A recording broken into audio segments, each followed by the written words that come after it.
आते हैं। देखो, हमारी विधायिका का नाम क्या बाबू? संसद है। क्या नाम है? संसद। संसद को पहले क्या नाम से? संसद के दो सदन थे, उनका पहला नाम क्या था? काउंसिल ऑफ स्टेट और काउंसिल हाउस ऑफ कॉमन्स। आगे चल के 1954 में क्या हुआ बाबू? काउंसिल ऑफ स्टेट को राज्यसभा के रूप में जाने जाने लगा और हाउस ऑफ कॉमन्स को किस नाम से जाने जाने लगा? लोकसभा के रूप में जाने जाने लगा। भाई साहब, राज्यसभा की संरचना के रूप में देखते हैं तो दो रूप में हमको बात करना होता है, एक लोकसभा मैक्सिमम और एक वर्तमान में। तो लोकसभा में वर्तमान में कितने सदस्य हैं? 250 हैं, जिनमें से 238 सदस्य राज्य विधान परिषदों और विधानसभा के द्वारा क्या कहते हैं? चुन करके आते हैं। और भाई साहब 12 सदस्यों को राष्ट्रपति मनोनीत करता है आर्टिकल 80(3) के तहत बाबू, ठीक है ना। वर्तमान में कितने हैं बाबू? तो वर्तमान में कहोगे 245 सदस्य हैं राज्यसभा में और 233 क्या है? राज्यों के द्वारा, राज्यों से आए हुए हैं। अब 12 सदस्यों को राष्ट्रपति मनोनीत किया है। किस किस क्षेत्र से मनोनीत किया है बाबू? तो कहोगे कला, साहित्य, समाज सेवा और विज्ञान क्षेत्र से बाबू क्या होता है? इनका चयन होता है। आप पूछोगे कि जो ये सचिन तेंदुलकर थे, इनका कैसे चयन हुआ होगा? इसमें तो कोई नहीं, तो आप कला के क्षेत्र से। कला भी क्या? क्रिकेट भी एक प्रकार का कला है। तो बाकी कलाकार जैसे एक्टर वक्टर जो होते हैं ना, सिंगर उंगर, उनको भी क्या होता है कि राज्यसभा का सदस्य बनाया जाता है। तो वो कला ही क्षेत्र से आते हैं, ठीक है ना। वो किस क्षेत्र से आते हैं बाबू? कला क्षेत्र से। उसके अलावा इसी तरह हम लोग देखेंगे लोकसभा के बारे में। तो लोकसभा की संरचना वर्तमान में देखो दो प्रकार का मैक्सिमम यहाँ मिला।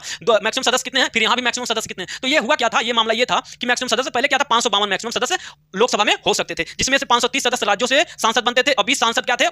केंद्र शासित प्रदेशों से बनते थे, जिनमें से दो सदस्य क्या थे? एंग्लो इंडियन थे। एंग्लो इंडियन कौन थे बाबू? जिनके माता इंडियन हो और पिता यूरोपियन। उनके बाद जो इनके शादी करने के बाद जो बच्चा पैदा होता था बाबू, क्या था वो बच्चा क्या कहलाता था? एंग्लो इंडियन के रूप में जाना जाता था, ठीक है ना। तो लेकिन 2019 में 104वां संविधान संशोधन के द्वारा जो राष्ट्रपति दो एंग्लो इंडियन को लोकसभा में मनोनीत करता था, ये परंपरा समाप्त कर दी गई। ये सब परंपरा समाप्त करने के बाद बाबू बचा कितना आया? जब दुई समाप्त हो गया, दो कम हो गया, तो बचा कितना? 550। तो 550 में वर्तमान में लोकसभा में कुल कितने अधिकतम सीटें हो सकती हैं? तो 530 राज्यों से आएंगे और 20 केंद्र शासित प्रदेशों से। ये मैक्सिमम के संदर्भ में। लेकिन वर्तमान में लोकसभा में कितनी सीटें हैं? तो कहोगे 543, जिसमें से 530 राज्यों से आए हैं और 13 केंद्र शासित प्रदेशों